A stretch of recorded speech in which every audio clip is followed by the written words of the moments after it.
Dobry wieczór, witam wszystkich fanów Nocnego Nieba, godzina 20:15. Przed 5 minutami chyba liczniki Webba zatrzymały się. Osiągnął cel według tych miarek publikowanych na stronie NASA. Nie wiem, na ile one są dokładne, bo na 21 planowany jest livestream NASA, który ma wizualizować w pewien sposób, chyba za pomocą animacji, wejście na orbitę punktu L2. Czekamy 40 minut do live'a, zobaczymy, co tam się dzieje. Czy może to już będzie tylko powtórka. Widzę, że w tej chwili ta strona nawet padła. Mam czarny ekran, czarne paski zamiast tych liczników. Jeszcze drugi live gdzieś to trzyma. Jeszcze spróbuję za chwilę przełączyć. W każdym razie, moi drodzy, 40 minut do live'a NASA. Powiedzcie mi, dajcie znać w komentarzach, widział ktoś dzisiaj Dragona i ISS przelatujący nad Polską? Ja niestety w Poznaniu miałem fatalną pogodę. Chmury, mgła praktycznie przez cały dzień. Teraz również, także dzisiaj, jutro podejrzewam również nie będę miał szans na zapolowanie na Międzynarodową Stację Kosmiczną.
Dobra, po kilku minutach oczekiwania strona Where is Web znów działa. Prawdopodobnie w momencie, kiedy web zbliżał się do 100%, zainteresowanie wejściem na stronę było większe i serwery pewnie padły, ale wszystko żyło.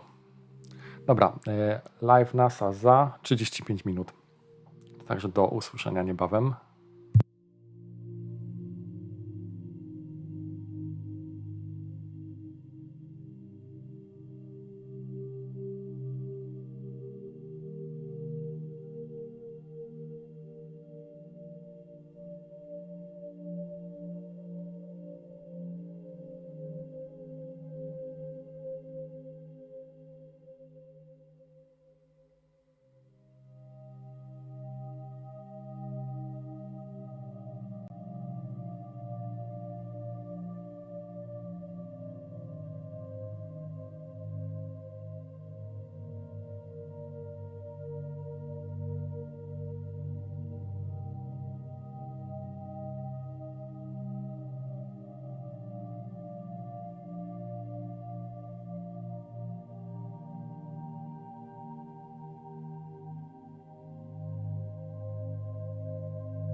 Widzę, że na blogu NASA pojawił się krótki wpis.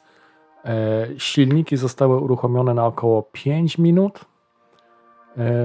To wystarczyło, żeby dokonać korektę kursu. W ogóle pęd, jaki dostał Webb, to około 1,6 metra na sekundę i tutaj NASA stwierdza, że to jest bardzo, bardzo mało, to jest zaledwie tempo marszu, ale było to wystarczające, żeby umieścić Webba na orbicie wokół punktu L2. No i cały czas czekamy na konferencję NASA, która będzie za 18 minut.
Hello, and welcome to a very special episode of NASA Science Live.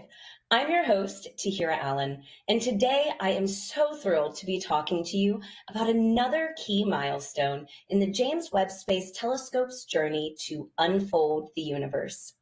The past month has been so exciting for Webb, from the breathtaking launch in French Guiana on Christmas Day to the 2-week unfolding of this intricately packed telescope. And now the excitement continues. Not only did everything deploy properly, just as expected, but moments ago, the James Webb Space Telescope completed its final burn and has now arrived at its final destination. Today, we are going to be talking about what's next for Webb as it embarks on its mission to uncover more about our universe and our place in it. We have a lot of viewers who are very interested and just excited about this mission. And today, we want to hear from you. For those watching live, feel free to participate in today's show by submitting a question on social media using the hashtag #UnfoldTheUniverse. You can also drop a question directly into the comment box wherever you're watching the stream from. We will be getting to those questions live on air, so stay tuned. Joining me today are two very special people who are here to answer all of your burning questions.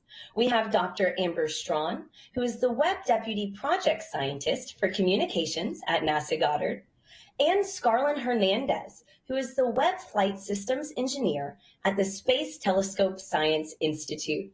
Ladies, thank you so much for being here today. We are so happy to have you. Thank you for inviting me. I'm very happy to be here. Yeah, thank you. Very exciting day. Good to be here. Yeah, I mean, absolutely. So I can only imagine that you two are on the edge of your seat with Webb having finally arrived at its new home in space. Scarlett, can you walk us through a little bit about what had to happen today to ensure that Webb arrived safe and sound in its new orbit? Absolutely. So as I was saying, I'm super excited.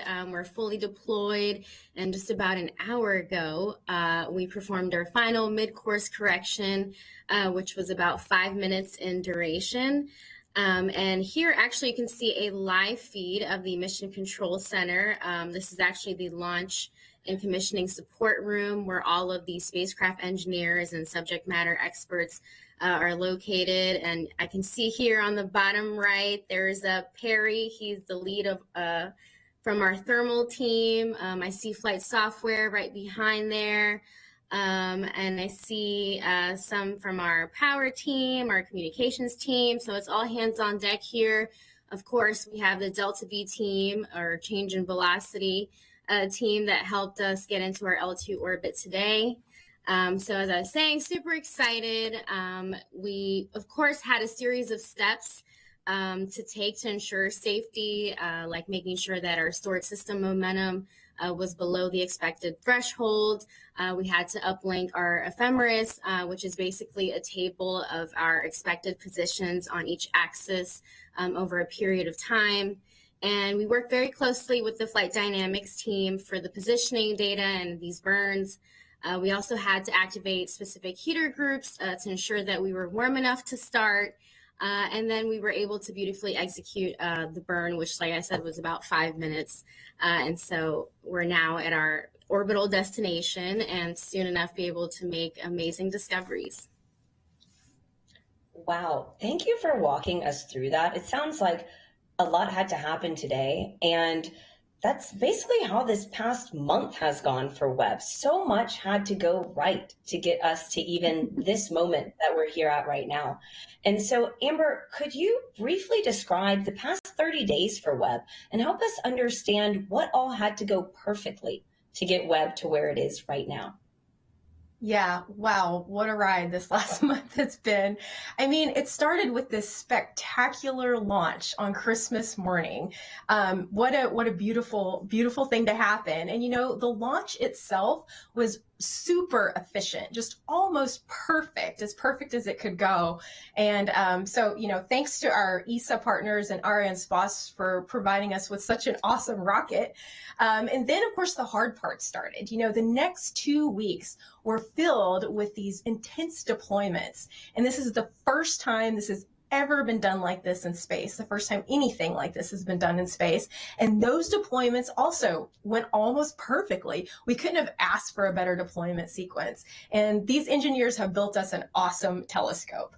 And then the last 2 weeks have really been filled with the telescope continuing to cool. And of course, it's been traveling out to this L2 point and really getting the mirrors ready for this next big phase of commissioning, this 3-month mirror alignment process. Wow. Thank you for painting that picture for us. It sounds like it has been an intense past 30 days. And it's incredible to hear how all of these teams from around the world, honestly, have had to work together to ensure that this revolutionary telescope is safe and sound and operating where it should be. So like you just shared, we have seen a successful deployment of Webb now. And just today, it has arrived at its final destination in space. But before we go any further, let's learn a little bit more about Webb's new stable home in space at Lagrange Point 2. The James Webb Space Telescope will perform its science mission while orbiting a location in space 1 million miles away from Earth, called the second Lagrange point, or L2 for short. L2 is a point where the gravitational influences of the Earth and Sun and motion of the orbit combine to create an equilibrium. As Webb orbits L2, the telescope stays in line with Earth as it travels around the Sun. The telescope's optics and instruments need to be kept very cold to be able to clearly observe the very faint signals of very distant objects. This location is perfect for Webb's sunshield to block out light and heat from the Sun, Earth, and Moon. Unlike the Hubble Space Telescope, Webb's orbit keeps the spacecraft out of the Earth's shadow, making L2 a thermally stable location for the observatory to operate. Webb will operate within its field of regard. The field of regard refers to the angles the telescope can move while staying in the shadow of the Sun. Each of Webb's instruments has its own field of view.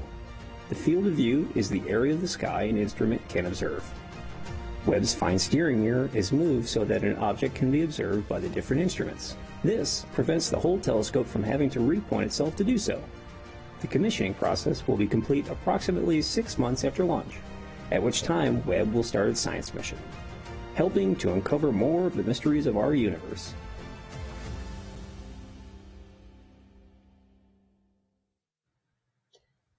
So there you have it. Webb is in a stable orbit now at Lagrange Point 2. So Amber, Scarlin, that leads us to the big question for today. What can we expect next for Webb's mission? Well, now we just continue to cool down in order for our instruments and fine steering mirror to function at optimal capacity. We need to reach a set temperature range. And then we'll also be aligning our primary mirror before moving on to the instrument package. And of course, after all of that comes the fun part. I mean, this is all fun, but for me, the science is the fun part. And so we expect the first science images from JWST to come back in about 5 months. So be getting excited, getting ready for those to come back later on this summer. And we can expect really spectacularly beautiful images to come back from this awesome new telescope. But beyond that, they're going to be amazing scientifically, of course. The first year of JWST science observations has already been planned, and we will be looking at things in the universe ranging from objects within our own solar system all the way out to searching for the very first galaxies to be born after the Big Bang and everything in time and space in between. It's going to be awesome. Wow, I mean, the fun has just begun. And it's very cool to hear that we already have this first year of science ironed out. And I'd like to go back, Scarlin, you mentioned that over the next 5 months, Webb will continue to cool down its instruments. So Webb has been traveling through space for the past 30 days. Can you help, which is already very cold, so can you help us understand why it takes so long for Webb to continue cooling down to this correct temperature? Yeah, that's actually a great question. I think sometimes it's easy for us to assume that because it's space and it can get really cold, in some places reaching absolute zero, why wouldn't we just instantly freeze up, right? Especially with this humongous sun shield. And the sun shield did indeed increase our cooling rates quite a bit. But we have to remember that the space environment is not like it is here on Earth. We have heat transfer processes here on Earth, like convection and conduction. And in space, we're limited to radiation. Therefore, the heat dissipation takes a lot longer. Wow, thank you for that explanation. Because, like you said, I mean, you can test it as much as you want on Earth, but when you get to space, it's a whole different ballgame. And so, another thing that I want to go back to over this next 5 months is that you mentioned that we need to align Webb's mirrors. So these 18 hexagonal pieces all have to come together. Can you walk us through how that works? Right, so these 18 hexagonal mirror segments need to be pointed in one direction so it can flow as one giant 6.5 meter mirror so it can get as much coverage as possible. So now that the mirrors have been cleared off their launch restraints and moved slightly away from the telescope structure, starting off, each segment sees independent light sources because they're essentially facing different directions. So we have to align them to work together. So right now they have different images in different locations. So for example, when you look at me, you see one of me. But if your eyes weren't working together, you may see two of me. So you can kind of think of it like that. Or say you had a hand mirror you were looking into and it had different segments and each segment was slightly off, you would see a distorted view of yourself. But if it was a nice sleek surface, then you would see an accurate view of yourself. So you can think of it that way. We're going to be using actuators and radius of curvature motors that are located behind each segment to make really small, tiny movements, moving them just microns and nanometers. So our smallest movement would be about like 10 nanometers, and I've heard that being described as 1 out of 10,000th thickness of human hair. So very tiny movements. That's how much control we have with these motors. They provide us 6 degrees of freedom. And we're going to move each mirror very carefully, and we're going to determine which images are reflecting from which mirrors. And then through the wavefront sensing and control process, we'll be able to achieve full alignment and, fully align our iconic gold mirror and finally focus the telescope. Wow, thank you. That was a really great explanation of that. And to hear that the movement is as thin as a human hair. I mean, the technology on this telescope does not cease to amaze. And so I'm actually going to take a step back because we are getting a ton of great questions coming in online. So let's just get right to them. Our first question is going to come from Kevin on Twitter, who asks, approximately how long will JWST take to accomplish one orbit around Lagrange point 2? Scarlett, could you expand on that for us? Could you repeat the last question? The audio cut out for me a little bit. Yeah, sure thing. So we have Kevin on Twitter who's wondering approximately how long will it take Webb to accomplish one full orbit around Lagrange point 2?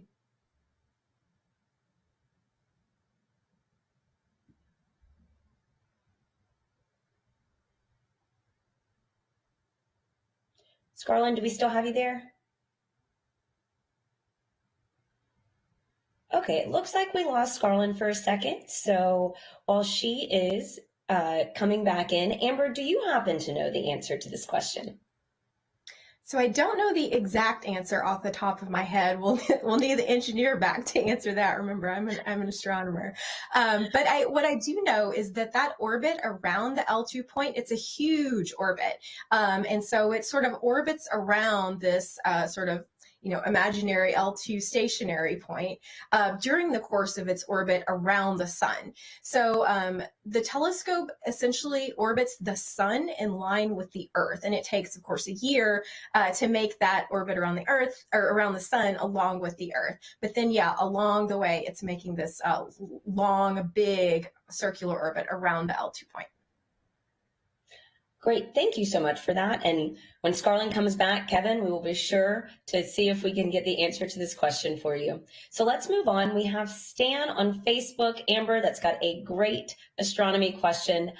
He wants to know, could you tell us a little bit more about the decision-making process involved with selecting Webb's targets and who decides the priority and allocates time for each of these points of interest? Nie no, proszę Państwa, ja się muszę włączyć That is na a chwilę do great dyskusji, question. bo And the answer ktoś is napisał, że ja Wam that it zrobiłem is wieczór, to Wy mi purely zrobiliście. sort of W ogóle democratic. mam nadzieję, że Anyone in nikogo the tutaj world nie can uraziłem propose tym. their best A idea o on astronomii where i to o point nocnym this niebie mówimy telescope. z That's how it przymrużeniem works oka with trochę. Hubble right Taki now, ten and that's how kanał it's going to jest work i with będzie, myślę, JWST coming także up in the very near future.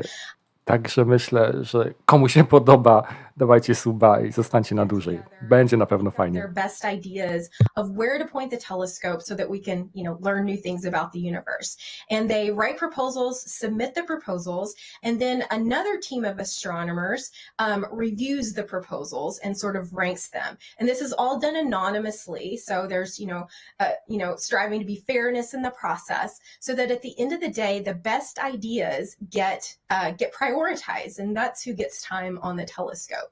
Now, the really great thing about this data that's going to come back from JWST, same thing with Hubble, is that a lot of times the astronomers who win time get a certain amount of proprietary time, so they get access to the data for 6 months, maybe a year.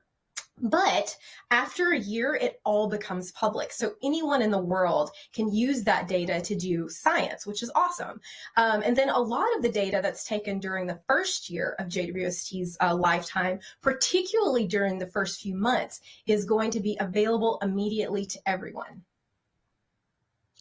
Wow. I mean, there was so much awesomeness in that. It's so cool to hear that Webb's data, this was already such an international mission, and that this incredible piece of technology gets to be used and the love is shared by everyone around the world.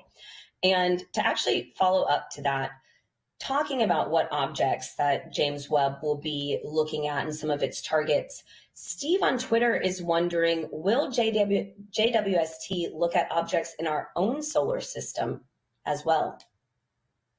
Absolutely. So JWST has the ability to look at objects from Mars on out. So it can't, of course, again, it's orbiting just outside the orbit of the moon. It's about 4 times further away than the moon. So it always has to be pointed out towards deep space. It can't ever look back towards the Earth. So for example, it could never observe Mercury and Venus, but it can observe Mars and everything on out. And in fact, during that first year of observations, we have detailed plans to look at lots of objects in our solar system, from Mars, some of the moons of the outer planets. So there's a whole list that you can find online of objects within our solar system that JWST is planning to study during that first year. Nice. And you say that we can look online. Is there a specific website that people should look forward to find this information? Absolutely. So the Space Telescope Science Institute is where our Mission Operations Center is located. And if you go on their website, stsei.edu, that's where they have listed all of the different observing programs that are planned for the first year. So you may have to go a link or two deep, but you should be able to find it pretty easily. Or you can just Google JWST Cycle 1. So we call the cycles year by year. So Cycle 1 observations are what that first year is going to be. Thank you so much for sharing that. I know a ton of viewers are going to be excited to hear that because that is a question we get so often on social media.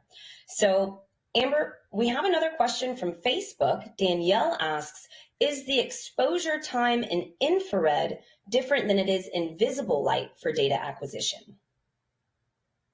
Absolutely. So the wavelength of light that you're looking at always does come into play when you're planning these observations. And that's for several different reasons. But one of the fundamental reasons is just because objects in the universe emit these different wavelengths of light at sort of different strengths.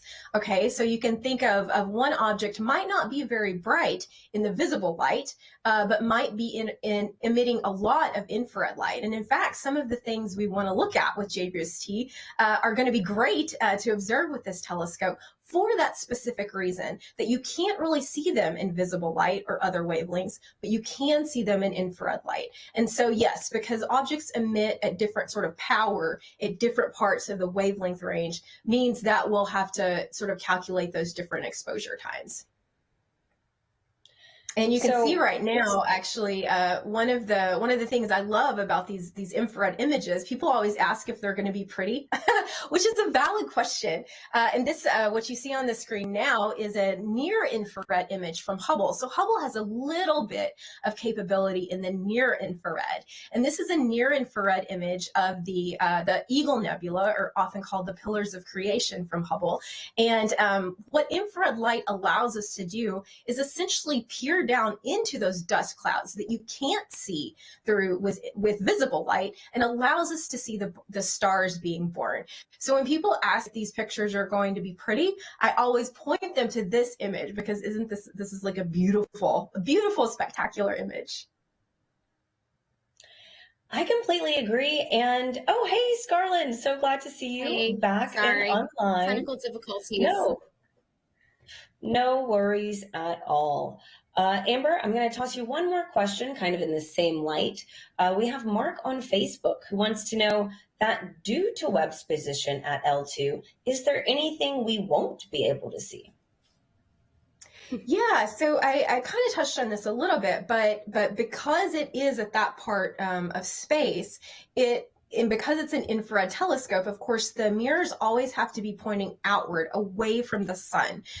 We can't ever point the telescope back towards the sun, because that would essentially fry our detectors. And so that means we can't look back at the moon, the Earth, Venus, Mercury, or the sun itself, of course. But everything else from the orbit of Mars on out is fair game for this telescope. Wow. I mean, that gives us a lot to look at. Thank you so much. And so, Scarlett, Amber was just telling us a little bit about what we can expect for Webb 2 image and how that process really works between the infrared and the visible light. But we have a question from Mike T on YouTube, who asks, how long does it take for communications to transfer to and from the telescope? Do you have any insight on that? Well, that's a very specific question. I would probably have to defer that one to the comm team, but we use these massive, powerful antennas from the ground to relay the signal from the computers in the Mission Operations Center to the telescope. So from the control center, we are sending commands to the telescope. Any activity that it performs, we're commanding from the control center. And then once the telescope performs what it needs to do, we are monitoring real-time telemetry down on the ground. Wow, thank you. And so back to just monitoring this telescope systems, and a little bit earlier you mentioned that in the immediate future, the next 5 months, Webb will need to cool down to a specific temperature in order for its instruments to work. And so we have Anthony on Instagram who wants to know specifically how much time till Webb actually cools down to this correct temperature. Right, so it's about 40 Kelvin. I believe it takes about 98 days for the instrument's mirror to cool down to temperature. Wow, good question. That is very cold. That is very cold. Thank you. And so and a follow-up, Twit app on Twitter asks, has the gradual cooling down of Webb over the last week been according to the simulations? Has it happened as y'all thought it would? Yeah, of course, it's never perfect because it is a simulation. But yes, it has been almost just as expected. We have had our cooling rate increase quite a lot from the deployment of the sun shield, and everything is going marvelous, really. Nice. I mean, that is what we love to hear and hope it continues that way over these next 5.5 months, fingers crossed. And so another question we have is from Justin on Twitter, who asks, are there other observatories in L2 besides JWST? Scarlett, you want to take this one? Amber, do you want to take this one actually? Sure. Yeah. So there are other observatories out in this part of space.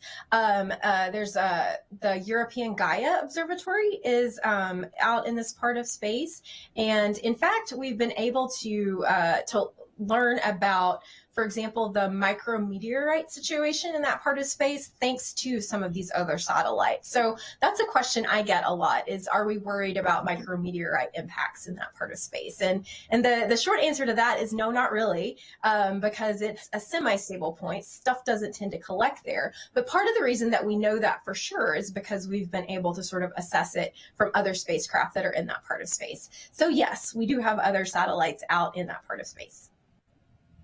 Nice. Thank you. Thank you so much for that. And thank you too to everyone submitting your questions today. If you are just tuning in, we really encourage you to participate live in today's show by dropping a question in the chat stream wherever you're watching from, or by using the hashtag #UnfoldTheUniverse on social media. Scarlett, Amber, don't go anywhere. We will get back to you in just a second. But first, we have another way for those watching to participate in the Webb mission. We know that 5 months is a long time to wait and wonder about what Webb will discover. Show us what you believe the Webb telescope will reveal by creating art. You can sing, you can paint, you can dance. The universe is literally the limit in this case. So share a picture or a video of you and your creation online using the hashtag #UnfoldTheUniverse. You'll have a chance to be featured on NASA's social media page and also the NASA website. Take a look at how it works. Hi everyone, I'm Kelly Girardi, and this is Delta V, and we're kicking off the Unfold the Universe Challenge with NASA and the James Webb Space Telescope. The Webb telescope is NASA's biggest and most powerful space telescope ever. It's going to help reveal our universe like never before. Delta, what do you think we'll discover? I think we'll see stars, planets, and galaxies. I can't wait. NASA is hosting an Unfold the Universe art challenge. Use your imagination to share what you believe the Webb telescope will find. It could be a drawing, a poem, a song. You could be creative. I drew a picture of what I think the telescope will see. This is the telescope, and these are our planets and stars. Wow, Delta, it's beautiful. I can't wait to see what everyone else comes up with. You can share a photo or a video of your art and what you think Webb will discover using the hashtag #UnfoldsTheUniverse. Go, Webb, go! I love this art challenge so much. I have had the amazing honor of being one of the people that gets to sift through some of these submissions, and each creation has been so incredibly unique and really just showcased people's individuality. It's been inspiring to see everyone's wonder and creativity from around the world, people of all ages and from so many different countries. For everyone that has already contributed, thank you. Who knows, maybe your creation really will be what Webb reveals. So keep them coming online. You can submit them using the hashtag #UnfoldTheUniverse. We love to see them, so we encourage you to join. Okay, let's bring back Amber and Scarlett because we still have so many great questions coming in online. So the next question we have is a person on Twitter who asks, will JWST look at the Hubble Deep Fields? Amber, this is a perfect one for you. Will they be able to see it? Yes, absolutely. In fact, one of the primary drivers for building JWST back, years ago, a couple of decades ago, was to be able to find the very first galaxies that were born after the Big Bang. And by looking at images like the Hubble Deep Field, Ultra Deep Field, we've been able to push back and see very distant galaxies. But at some point, we sort of come to the edge of what Hubble can see. And JWST was specifically designed to help us find those first galaxies beyond what Hubble is capable of seeing. And the Hubble Ultra Deep Field and some of the other deep fields that Hubble has observed are these places in space that are incredibly rich in data. So not only do we have data from Hubble, we have data from other observatories. We have X-ray data from Chandra. We have infrared data also from Spitzer. And so all different kinds, all different wavelengths of data in these fields. And so the fields themselves are incredibly rich, and adding JWST's deep infrared data on top is going to help us both hopefully find those very first galaxies to be born over 13.5 billion years ago, as well as just add to the depth of knowledge that we can learn about galaxies and about galaxy evolution in these very rich fields. Wow. I mean, you mentioned 13.5 billion years. It is just incredible what this telescope can see. And so we've talked about Hubble deep fields. We've talked about some of these first observations. And that leads me to a really great question from WF Swigert on YouTube. Scarlett, this is a great one for you. Are the mirror alignments and adjustments intended to be permanent, or will they need to be some adjustments depending on what Webb decides to look at? Yeah, so it's designed to be adjusted anytime that it needs to be. So we will have to align them throughout the life of the mission. So it's not just right now. It's a continuous process just to make sure that they're always perfectly aligned. Wow, it's really like we really do have our own little transformer in space. That's so cool. And so, I have a great question for both of you. Emma Fitzpatrick on YouTube states, "Hi, my 10-year-old son, Dara, is an inspiring engineer and is really inspired to watch you tonight. What advice would you give for him to someday work on projects like this?" Scarlett, as our engineer, do you want to kick it off? Sure. I would say work very hard. Don't give up. Engineering can be hard for a reason, but then we get amazing gifts like JWST. So it's always worth it. Just continue on your path. Make sure you have a great support system. And like I said, never give up. Reach for the stars.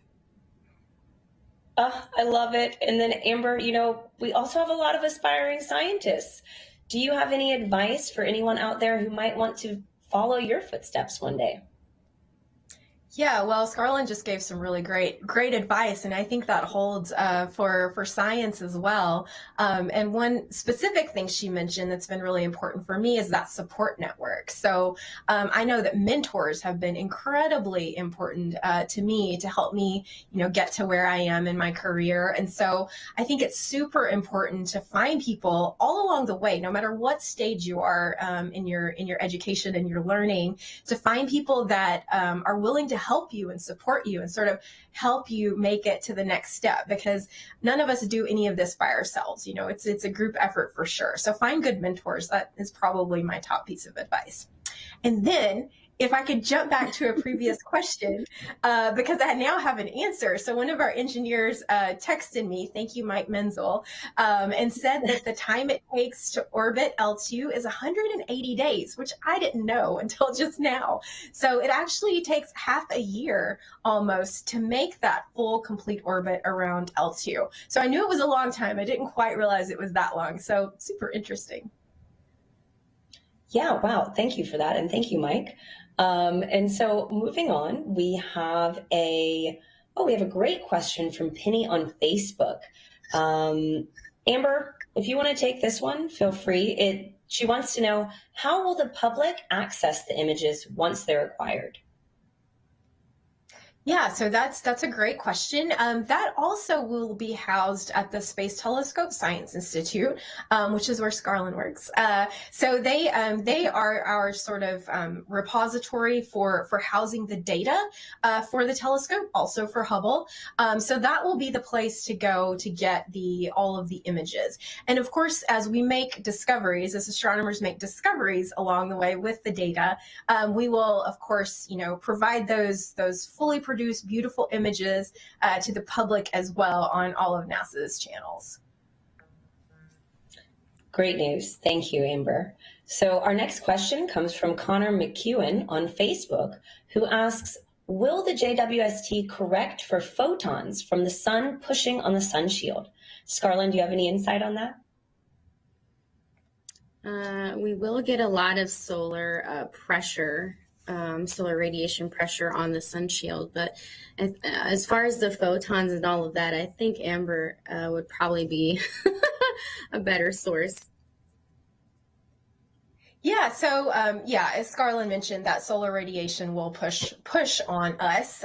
So that's, the sun shield is essentially a solar sail.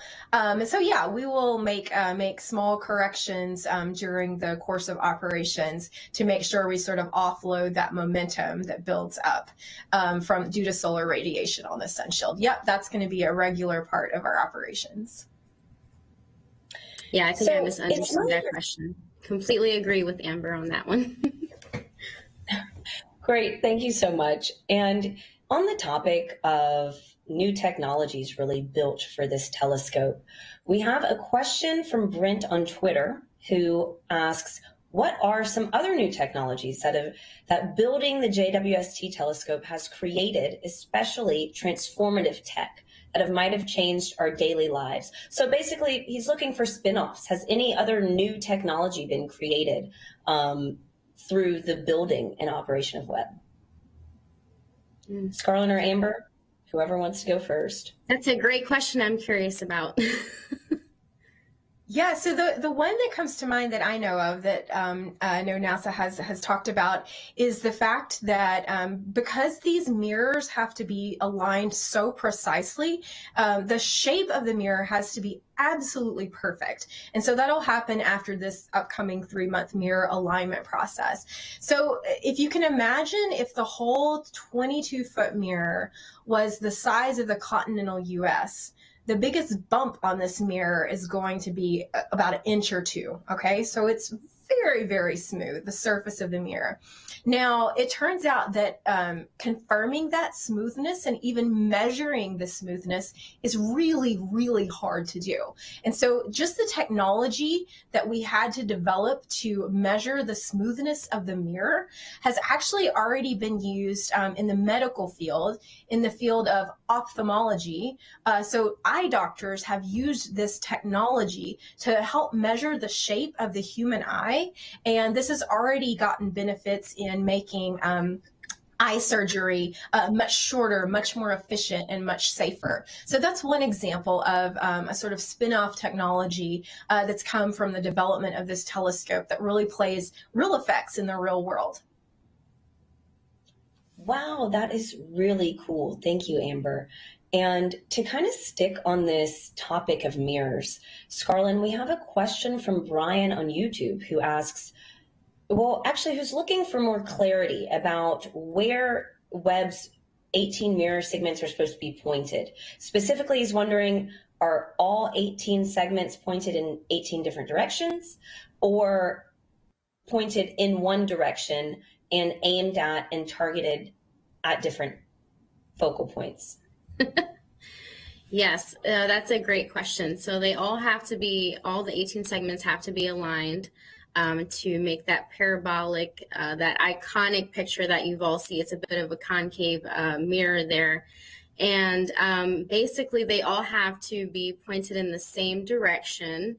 The light is going to be reflected onto the big giant mirror, and then it will be that will beam into the secondary mirror of the telescope, which will then go back into kind of like that nose in the middle of that giant mirror, which holds the tertiary mirror and fine steering mirror. And so, yes, it's that parabolic shape that you see there.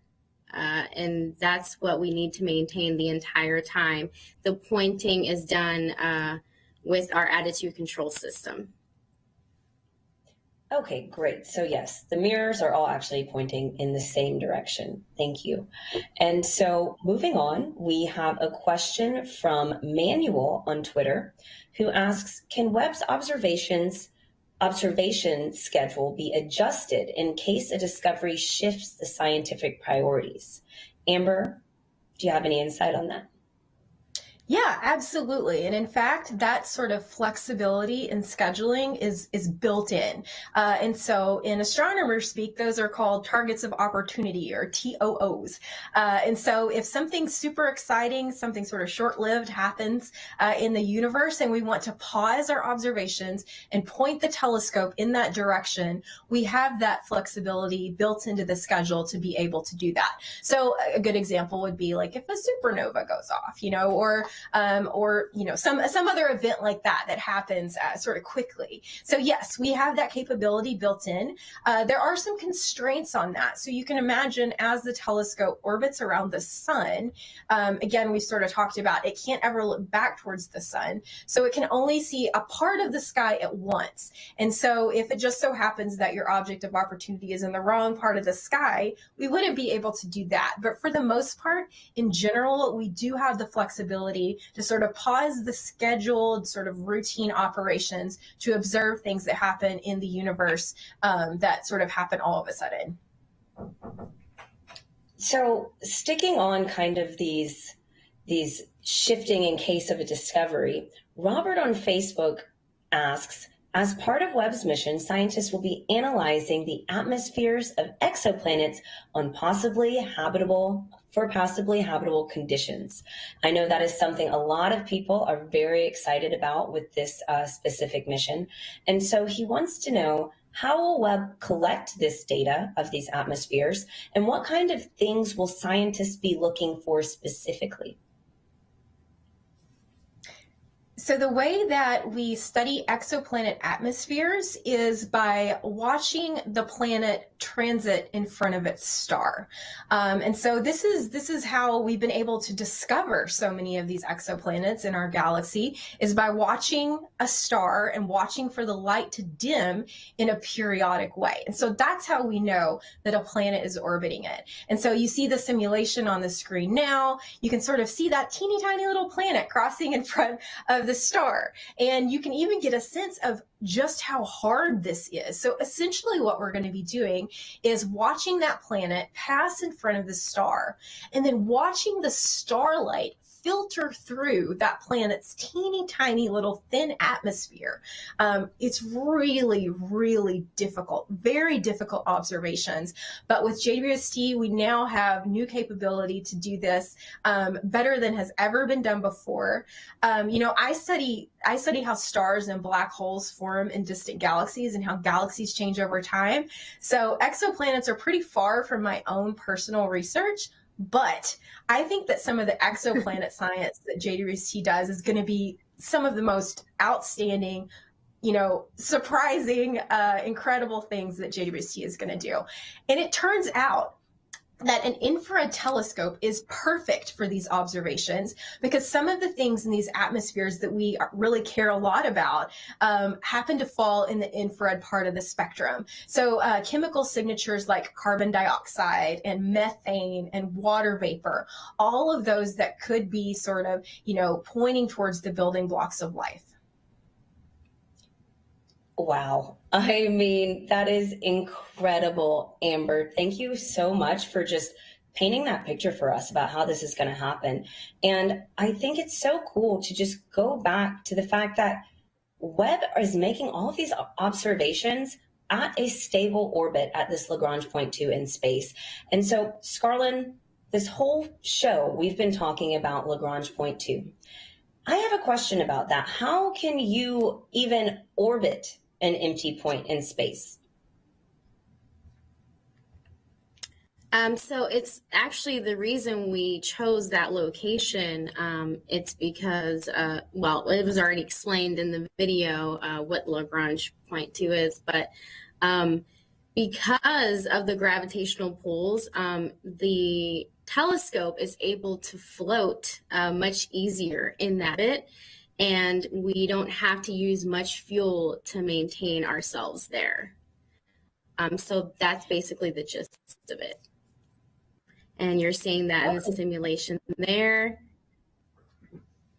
And you see the telescope orbiting L2, orbiting around the sun there in this sort of halo orbit, not exactly a circular orbit, more halo. Thank you for that. And so we have our next question from Morali on Facebook, who wants to know, will James Webb provide information about the Big Bang? Amber, I think this is a great one for you. Sure. So when we're thinking about, looking back in time, what the real thing we want to find out with JWST is to see the first galaxies that were born after the Big Bang. And so we won't be looking back, so to speak, to the very quote unquote moment of the Big Bang. But what we're really interested in seeing is how what happened in the Big Bang gave rise to those first galaxies. And that's a part of space that we've never seen before. So, of course, we've seen images of the sort of the glow, the remnant of the Big Bang in the cosmic microwave background. But at that point in time, there was no stuff, right? There was just radiation. There was just elements. And so what we're looking for is the point at which that early hydrogen and helium, what was the components of the Big Bang, when that hydrogen and helium first started forming the very first stars and galaxies, the first stuff in the universe, the first objects. And so that's what we're going to specifically be looking for with JWST, is this first epoch of galaxies that formed after the Big Bang. Wow. And so, Amber, to get this right, we have never done that before, have we? We have never looked that far back. Right. Yeah. So with Hubble, we've talked a little bit about the Hubble deep fields. And with the deepest images we've been able to take with Hubble, we've been able to see back pretty far and see some very distant galaxies and see those galaxies as they were in the very distant past. So we have been able to see very distant galaxies with Hubble, but we sort of come up to the edge of what Hubble can do. We can't see any further because these first galaxies are emitting their light. The light now is only in the infrared part of the spectrum. So even if we had a huge, visible light telescope in space, an even bigger one, we still wouldn't be able to see these galaxies because their light is now totally in the infrared part of the spectrum. And so yeah, we'll be able to see that first epoch of galaxies that's more distant than what we've been able to see with Hubble. That is so exciting. Thank you. Thank you so much for that. And so we have a fun question for both of you. Scooby Arthur on YouTube asks, what are you hoping for the very first discovery? Scarlett, I'll kick it to you. And then Amber, would love to hear from you next. I think for me, what's most fascinating is to think that now that we're going to be able to through all of the gas and fog in space that we weren't able to before, mid-infrared, that discover things that we didn't know existed. So that's super fascinating to me. The exoplanets, learning about other planets that are made of rock, like us, like Earth, that could have oxygen or signs of carbon dioxide, and us that could help support life. That's just interesting. And know about our origin, how we got here. Yeah, and for me, sort of in a similar vein, I mean, we have all of these very specific questions we want to answer about the universe, right? And we have this first year of observations planned where we hope to start to answer some of those questions. Things like, how did planets and stars form, and what's going on with some of the objects in our solar system? And again, all the way back to finding those first galaxies. So we have these very specific questions that we want to answer. But for me as a scientist, the thing I am most excited about is the discoveries that I know we will make that are completely unexpected. It's like there are these surprises out there lurking in the universe, things that we've never dreamed of. And I think we'll find those. And I think that prospect of finding things that completely surprise us, that sort of change the way we understand the universe, that is what I'm most excited about with this telescope. Wow. Thank you both. I mean, I completely agree. And also, I know, Amber, you've done a little bit of work with black holes. And so just seeing what this telescope even reveals about those is going to be incredible. So much great science to come for Webb right now. So for Scarlett, I've got a question for you from AvGeek on Twitter, who asks, how excited does an aerospace engineer get about the astronomical aspects of a mission like this?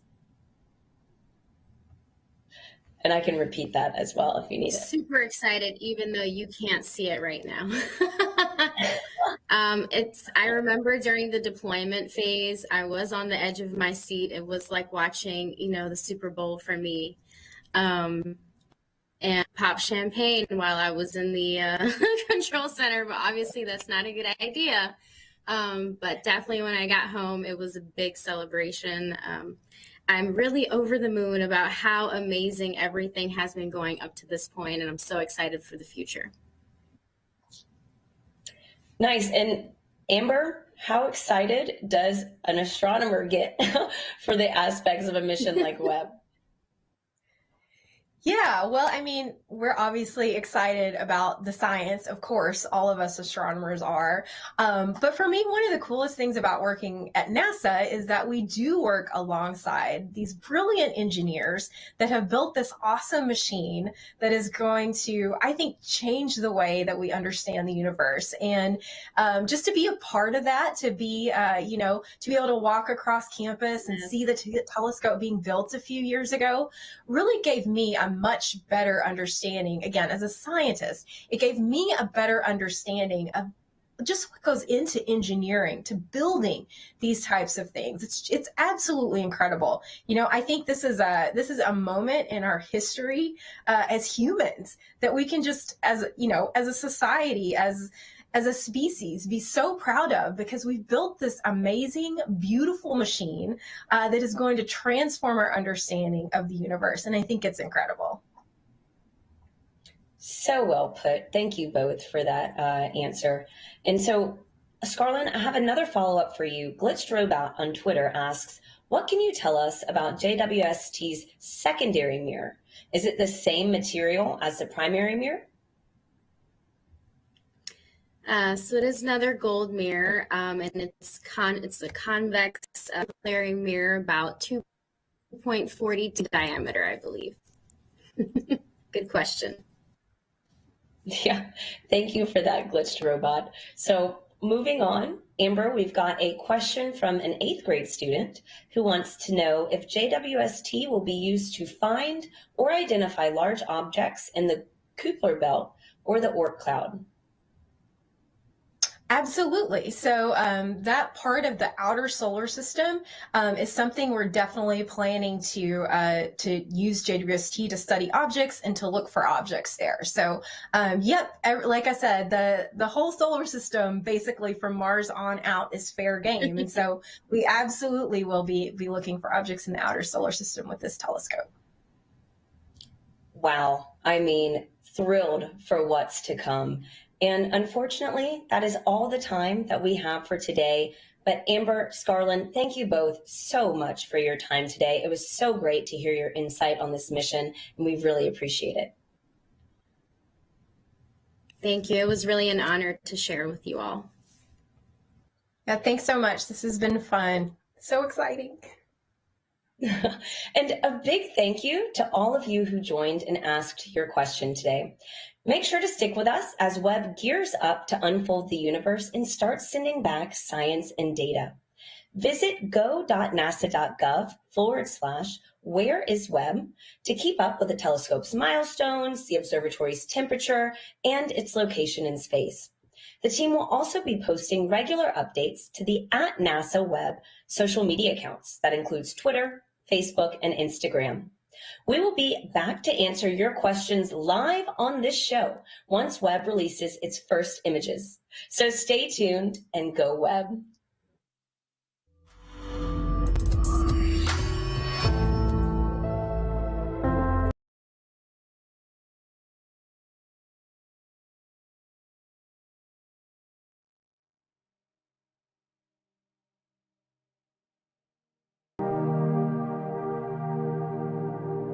Proszę Państwa, co za wieczór, normalnie, ale się uśmiałem. Bardzo Wam dziękuję za obecność, za to, że swoimi komentarzami, mam nadzieję, że nie były jakoś mocno na wyrost i uderzające w tą płeć piękną. ale bardzo dziękuję, że uświetniliście dzisiejszą transmisję NASA, wszyscy komentujący. Nic, no web doleciał, czekamy na pierwsze informacje odnośnie jego kalibracji oraz potencjalnie pierwszych zdjęć. Mówi się o wakacjach, natomiast na blogu NASA mimo wszystko jest informacja, że zdjęcia będą już wykonywane podczas kalibracji, czyli w tym okresie rozruchowym. Decyzja NASA, czy będą je publikować. Moi drodzy, teraz wróćmy też do podmiotu, może funkcjonowania kanału, bo oczywiście kanał wywodzi się od tego, że zaczęliśmy polować na Starlinki, polować na ISS, potem szerzyć wiedzę na temat takich podstawowych eventów, które są na niebie, więc wróćmy do tego. A ja przypominam, że do 6 lutego mamy przeloty Międzynarodowej Stacji Kosmicznej na niebie. Jutro 25 mamy 2 o 17:29 i o 19:05. Za kilka minut około 22:05, nie pamiętam dokładnie, powinien Dragon wodować u wybrzeży Florydy. Nie wiem, czy z tego jest transmisja, zaraz zobaczę. Jeżeli jest, to włączę i zostańcie na dłużej. Z ciekawostek, pod koniec miesiąca nad polskim niebem pojawi się, teraz to są dwie nazwy, chińska stacja kosmiczna, no to jest chyba najlepsze określenie, ale w kilku systemach występuje jako Tianhe-1, ale Tianhe-1 jest modułem pierwszym tej stacji, a tak naprawdę stacja chyba się Tiangong nazywa. Więc pod koniec stycznia, 31 stycznia o 18:40 pojawi się na niebie i będzie na chwilę przed przelotami albo chwilę po przelotach ISS, czyli będziemy mieli i międzynarodową, i chińską stację jednocześnie na niebie. Dobra, dajcie mi chwilę, kto ma jeszcze czas, niech zostanie. Ja sprawdzam, czy jest jakaś transmisja z wodowania kapsuły Dragon, choć nie sądzę, żeby coś było, ale za moment do Was wrócę.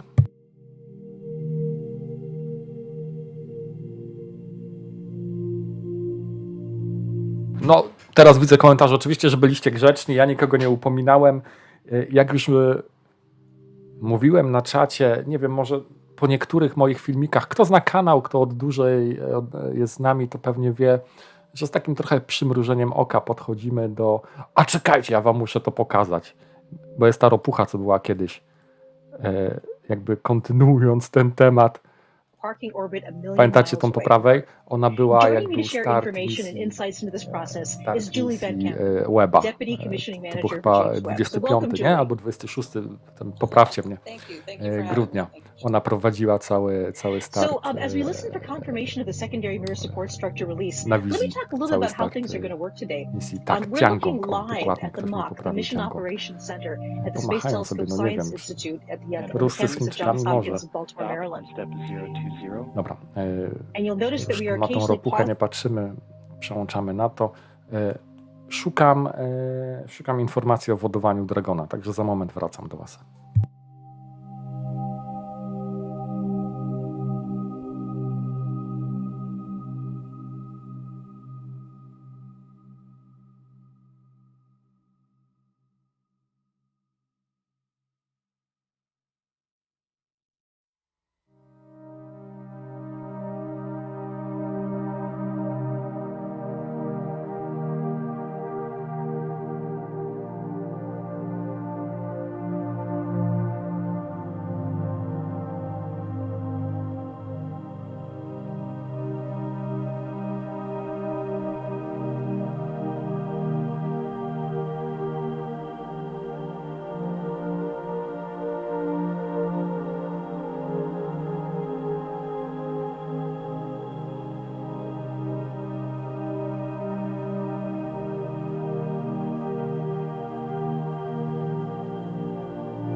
Dobra, szybki research i niestety nigdzie nie będzie transmisji z wodowania Dragona.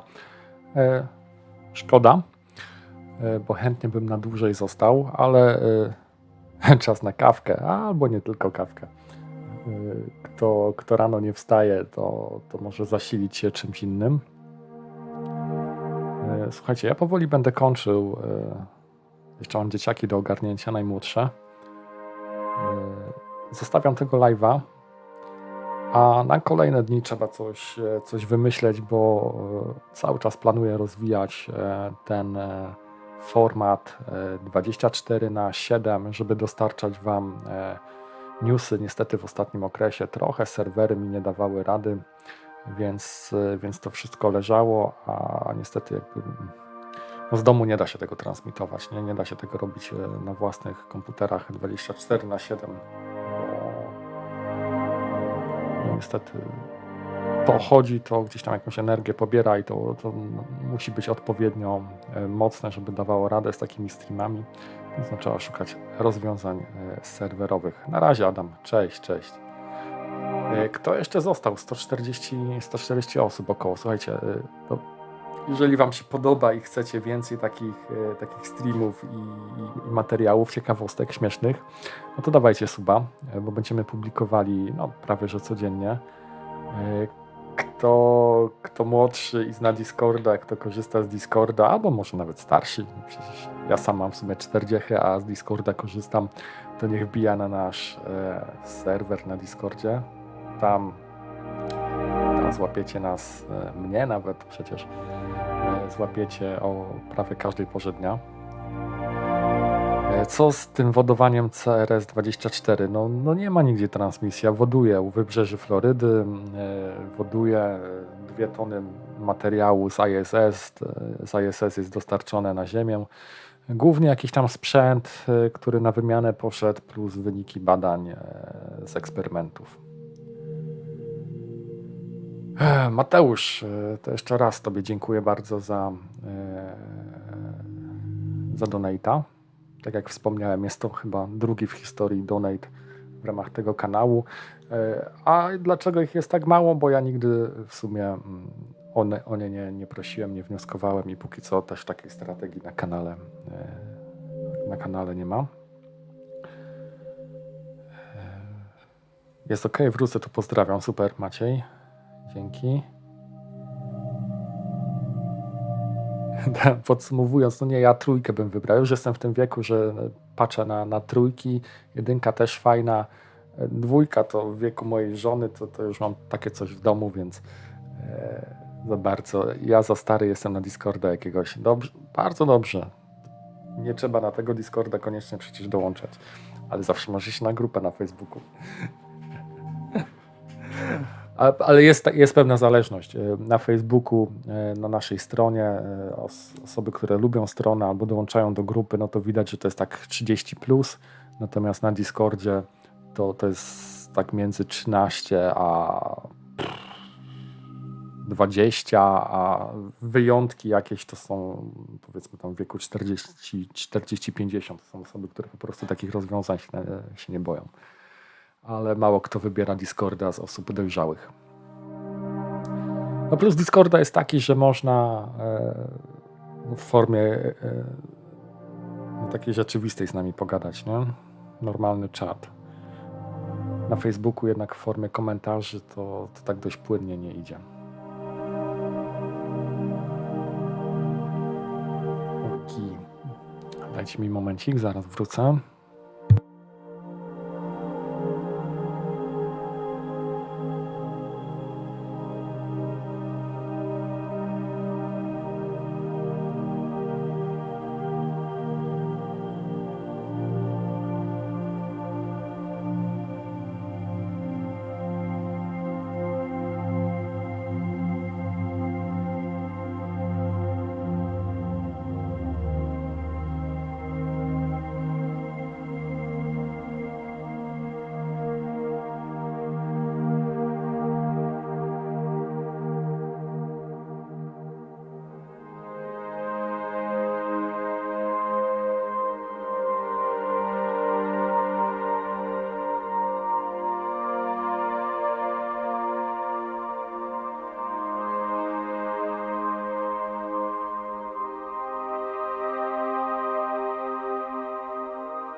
3:05 p.m. Nie Central Time. ma niestety tego streama Landing z is blokowania. scheduled Znalazłem off the tylko coast of Panama City, jakąś Florida. powtórkę z odłączenia od ISS. We won't be broadcasting Jak sobie Splashdown, leci. but you can follow along on the Space Station blog and social media for updates. Co tam w komentarzach? Departure burn 1 is complete. And we copy Departure 1 burn complete. And Expedition 66 wishes the Dragon well on its return. Congratulations to Festo, odpowiedz mi na pytanie Can't powyżej. wait to see what the results bring us. Ale jakie? Ja jestem za stary, nie Discorda, to nie jest pytanie. Czy z okna ISS będzie widać chińską stację podczas zbliżenia? Nie, bo między przelotami, to mogłem się źle wyrazić, między przelotami będzie około 30 minut, a 30 minut no to jest 1/3 trasy dookoła Ziemi. Nie? Około 90 minut zajmuje okrążenie całej planety, więc nie ma szans, żeby ktokolwiek się tam zobaczył. Move through different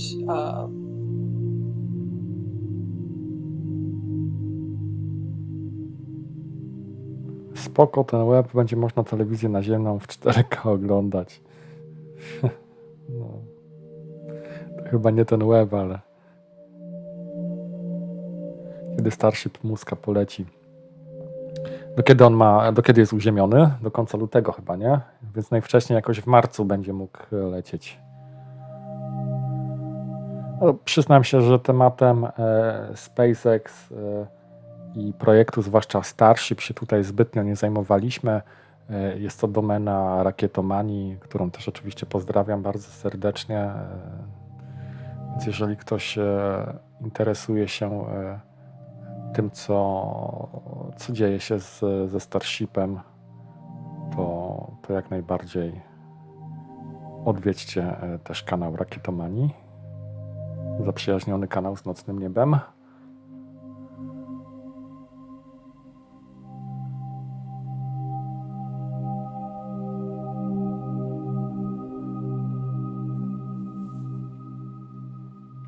Nic, musimy poczekać do wiosny, słuchajcie. Pogoda jest fatalna, tak zerkam teraz przez okno, ale to chyba nawet popadało w Poznaniu w tej chwili, a właśnie, no bo nadajemy z Poznania.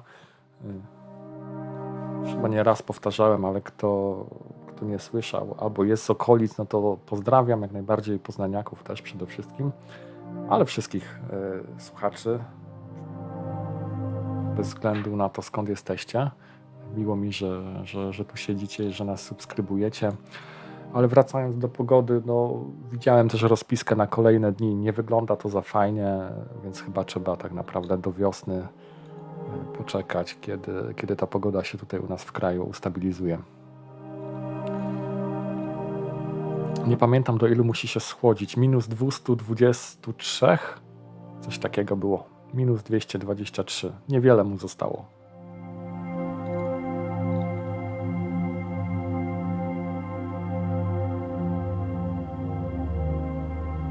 Czy doszło do takiego zbliżenia, żeby się widzieć nawzajem?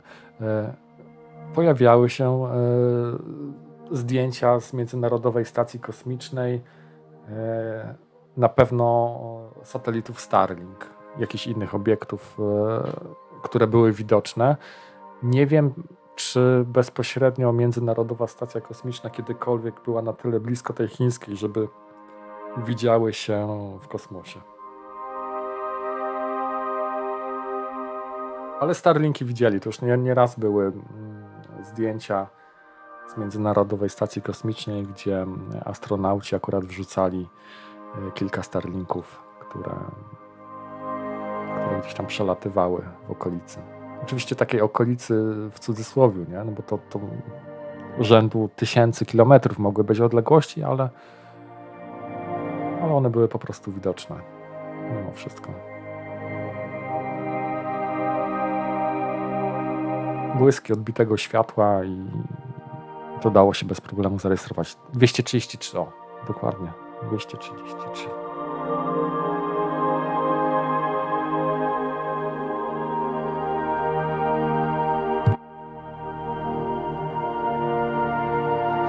Ale wiesz co, schłodzi się szybko, bo on się będzie schładzał maksymalnie miesiąc, a pozostałe 4 miesiące będą poświęcone właśnie na kalibrację. Lustra są teoretycznie ustawione, ale ten sprzęt pewnie trzeba w jakiś sposób skalibrować, puścić jakieś, wiesz, próbne zdjęcia i one będą musiały być tak długo robione, póki nie spełnią jakichś tam ustalonych wartości, nie? Tak żeby odpowiadały jakimś szablonom, które tam ma pewnie w pamięci zadane.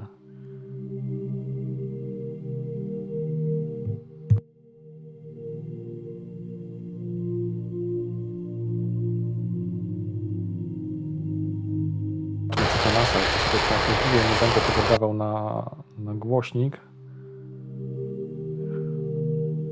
ale widzę, że testują coś.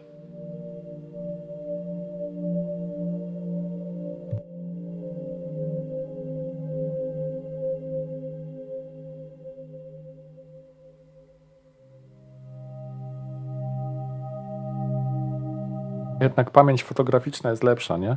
Wzrokowa. Wzrokowcami jesteśmy raczej.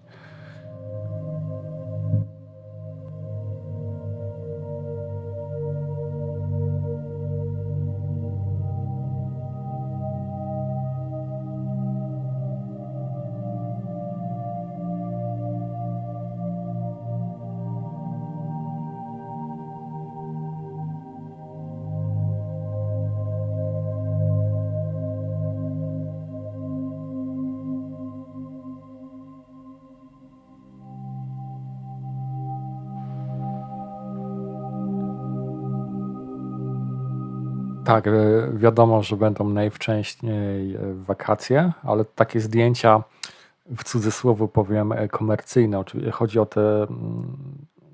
chodzi o moment, kiedy on będzie mógł rozpocząć działalność swoją operacyjną, kiedy już zespoły tam, nie wiem, różnych uczelni zaczną z niego korzystać pewnie, bo nie wiem, czy wiecie, tam się ładna kolejka różnych naukowców ustawiła, bo każdy jakby chce wynająć sobie tego Webba do pracy, więc raz, że jest kolejka, każdy zespół dostał go na jakiś tam wskazany okres czasu i z niego będzie mógł korzystać, kierować go w jakieś tam swoje cele badawcze, bo to nie jest tylko tak, że NASA z niego korzysta albo ta Europejska Agencja Kosmiczna, ale również naukowcy z całego świata. Więc to się zadzieje najwcześniej w czerwcu, lipcu, ale w okresie, kiedy on będzie kalibrowany, będą zdjęcia już wykonywane. Więc jeżeli NASA uzna, że chce się nimi podzielić z nami, będą jakby warte tego, żeby je pokazać, no to myślę, że nam wcześniej może pokażą. Kto będzie przecierał lustra z kurzu? Nie wiem. Fakt jest taki, że tego syfu, za przeproszeniem, w kosmosie trochę lata.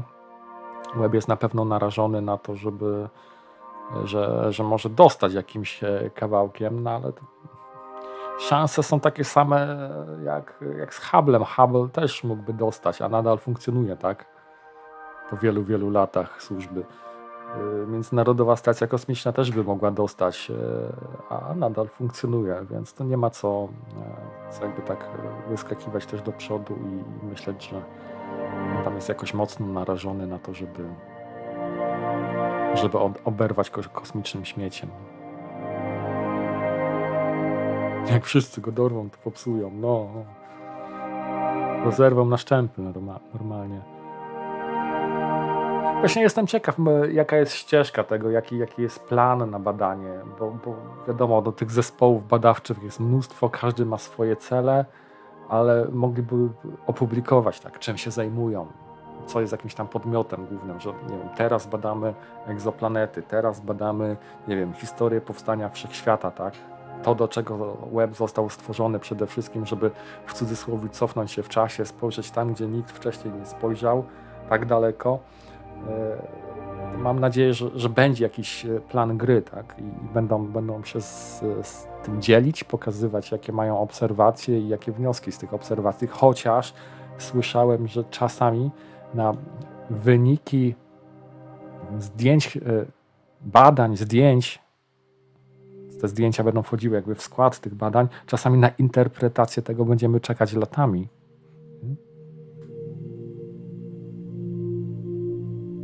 Ziemia też mogłaby dostać. No, Ziemia co chwilę dostaje takimi małymi, tylko te małe mogą zaszkodzić Międzynarodowej Stacji Kosmicznej albo Webbowi, Ziemi nie, no bo one się spalą w atmosferze ziemskiej, ale jakby Międzynarodowa Stacja dostała z takiego małego kawałka, no to tnie jak żyletka, nie?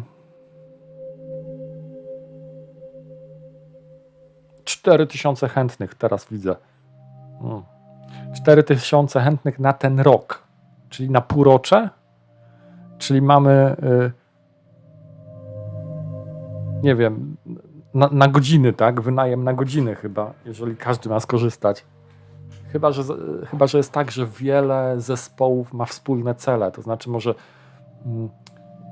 biorą ten sam obiekt, ale badają go pod innym kątem, nie? Też tak może być. Co się dzieje na prawej, na kamerce? Nie wiem. Włączyłem stream z NASA. Podejrzewam, że to są testy silnika. Kurczę. STS? Nie chcę was skłamać. Sprawdzę i wam powiem.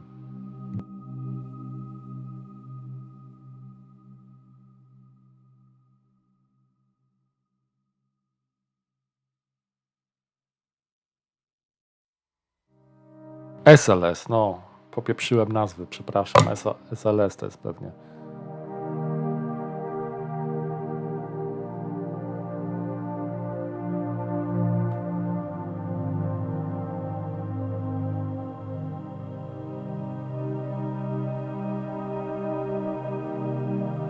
Jak to jest z tymi Starlinkami? Czy rzeczywiście to jest kosmiczny pociąg? Oczywiście kosmiczny pociąg w cudzysłowiu. Naprawdę nic nie wiesz o Starlinkach? No, teorii jest mnóstwo. Oczywiście my podajemy tą, mam nadzieję, że prawdziwą, nie no, śmieję się, satelity telekomunikacyjne, które są wysyłane na orbitę. Obecnie w liczbie 49, kiedyś Elon Musk wysyłał ich po 60, teraz jest 49, one są chyba cięższe teraz. Mamy wersję udoskonaloną, wyposażoną w lasery, więcej waży, więc chyba do Falcona mniej ich wchodzi. 49. Dlaczego one wyglądają jak kosmiczny pociąg? No bo po wyładowaniu z Falcona one są bardzo blisko siebie. A jak jeszcze przelatują na przykład nad Polską i akurat jest chwila po zachodzie słońca albo chwila przed wschodem słońca, czyli moment, w którym w Polsce jeszcze jest ciemno, ale na wysokości 300 km, bo na tylu mniej więcej one się znajdują, czasami więcej, słońce, światło słoneczne już oświetla, no to one po prostu odbijają światło w naszym kierunku. No, robią, nie wiem, tak nazwę kolokwialnie, zajączki, tak, w naszym kierunku puszczają, czyli odbijają światło słoneczne. I jeżeli ich takich 49 satelitów jest właśnie obok siebie, bardzo blisko, na początku, one się separują z każdym dniem, ale ta separacja to jest po kilkadziesiąt kilometrów, one dość wolno się separują. I to wygląda na niebie właśnie jak kosmiczny pociąg. Ktoś to tak kiedyś nazwał. Nie wiem, czy SpaceX to tak Starlink Train, tak to nazwali kiedyś. Kosmiczne koraliki, nie wiem, takie różne nazwy się też kiedyś pojawiały, ale po prostu są to satelity telekomunikacyjne, które są bardzo blisko siebie, ale z każdym dniem się separują, aż do takiego momentu, że rozciągną się na lekko 1/3 obwodu Ziemi.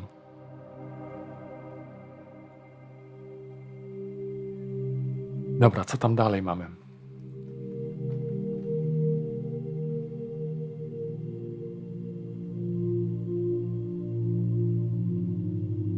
Nie bardzo planują. Gdyż nie wiedzą, co zobaczą, dlatego tak to wygląda teraz. No, tak może też być. No. Możliwe, że dopiero jak coś zobaczą, to będą mogli kolejne cele, nie? Wskazywać. będą wiedzieli, na czym się skupić mocniej, w którym kierunku po prostu spoglądać i co lepiej będzie im analizować. No, Bogusław, żeby, wiesz, jakikolwiek element, jeżeli zawiedzie, no to nie ma szansy na naprawę, nie? To nie jest Hubble, który jest blisko, do którego można było wahadłowiec wysłać i po prostu wysiadała ekipa i go naprawiała. Raz, że misji załogowych już nie ma w takiej formie. Aktualnie to tylko Rosjanie albo SpaceX dostarcza załogi na Międzynarodową Stację Kosmiczną, ale na 1,5 miliona kilometrów na orbitę punktu L2 no nikt nie doleci na dzień dzisiejszy.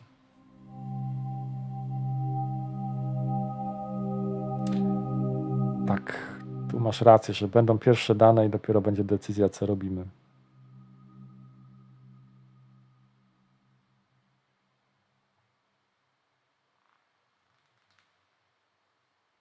Tak, tu Mateusz, tu tylko w prosty sposób zobaczymy. Tutaj kija w dupie tutaj nikt nie ma i nikt nie będzie, wiesz, fantazjował. Tu mówimy jak jest, mówimy w sposób prosty, a najczęściej z żartem i uśmiechem. Dlatego zachęcam, zostań na dłużej, bo takich ciekawostek będzie na pewno jeszcze więcej i podanych, mam nadzieję, w taki przystępny sposób.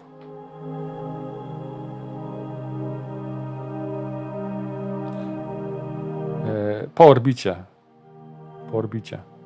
Nie wokół orbity, wokół punktu L2, ale po orbicie. Nie? Bo punkt L2 jest 1,5 miliona kilometrów od Ziemi oddalony, a Webb wleciał na jego orbitę. Na którejś animacji, czekajcie, przełączę teraz, nie wiem czy, widać, on krąży wokół L2, zobaczcie, L2 była w środku, a on wykonuje takie ruchy dookoła. I ta orbita od samego punktu jest oddalona mniej więcej o taką odległość, jaka jest między Księżycem a Ziemią. Czemu on cały czas leci? No bo on jakąś prędkość pewnie ma, będąc na tej orbicie, nie? No, Międzynarodowa Stacja Kosmiczna okrążając Ziemię, no ona weszła na orbitę i też ma jakąś prędkość, tam nie wiem, to jest 20 000 kilometrów. Poczekajcie, ile to było? Ostatnio ktoś mi zadał pytanie, 26 czy 28 000 kilometrów na godzinę. No, to tyle ma Międzynarodowa Stacja. A też sobie siedzi przecież spokojnie na orbicie, ale nie, jednak ma jakąś prędkość. Dlatego Webb teraz też ma też jakąś tam prędkość ma.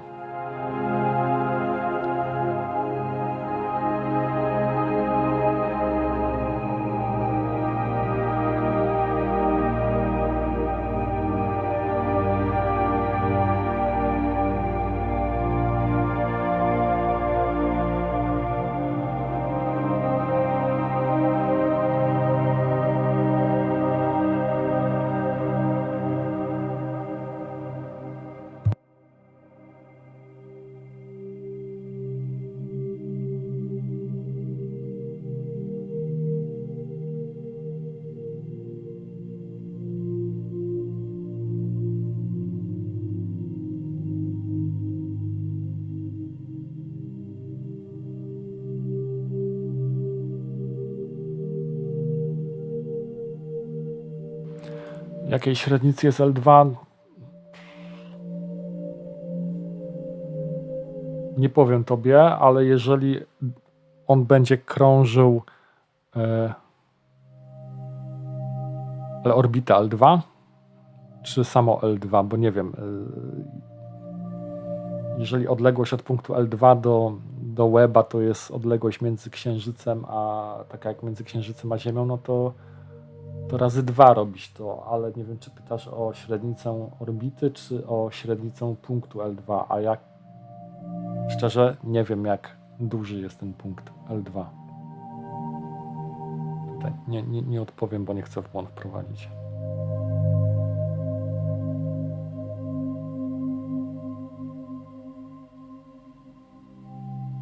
Takich punktów jest 5. Ale L2 był najbardziej odpowiednim, bo był jeszcze jakby za Ziemią. Nie dość, że Słońce jest z tyłu, to jeszcze Ziemia jest z tyłu.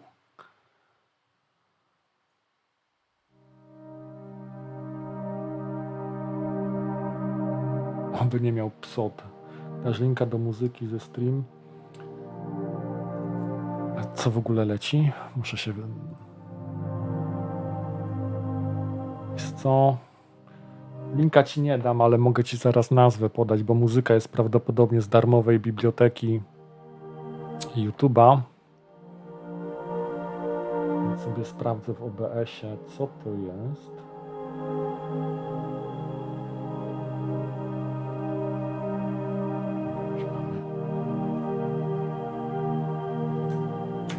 Ok, podaję nazwę muzyki.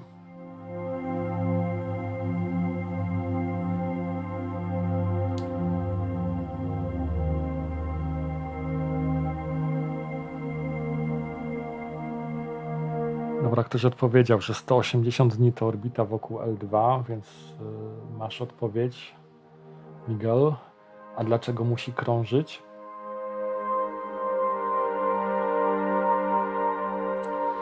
Wydaje mi się, że on musi krążyć, bo jakby był w miejscu na punkcie L2, to chyba nie miałby dostępu do Słońca, z tego co pamiętam. A przez to, że krąży, on po prostu się ładuje i ma to Słońce też od tyłu panelami słonecznymi cały czas na widoku i się doładowuje. Ale to taka moja interpretacja. Nie pamiętam dokładnie,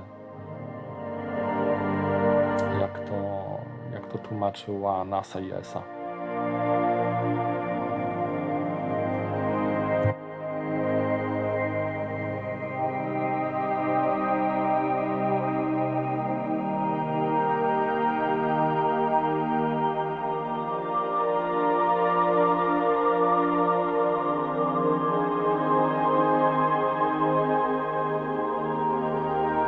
Jak daleko jest Hubble od... To chyba była dwukrotna odległość, tak jak Międzynarodowa Stacja Kosmiczna. Międzynarodowa Stacja Kosmiczna ma 300 do 400 km odległości, no to Hubble musi mieć tak z 600-700. To zależy od tego, czy jest w perygeum akurat, czy w apogeum.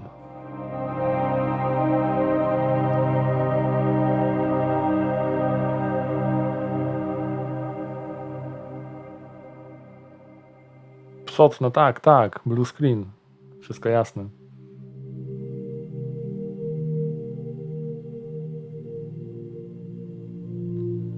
No tak, bo to nie jest obiekt, nie? To tylko punkt, więc trudno to wyliczyć. Dobra, wszyscy fanatycy nocnego nieba. Czas kończyć.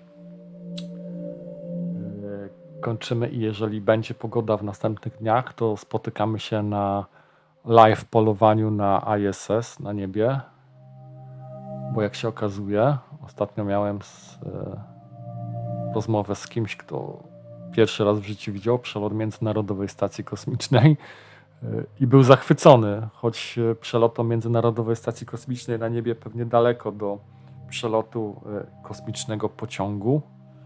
A mimo wszystko wrażenie to na kimś wywarło, więc no, to pokazuje tylko, że trzeba propagować informacje o tym jeszcze mocniej, bo nie każdy wie, że nad głowami takie rzeczy jak Międzynarodowa Stacja Kosmiczna latają.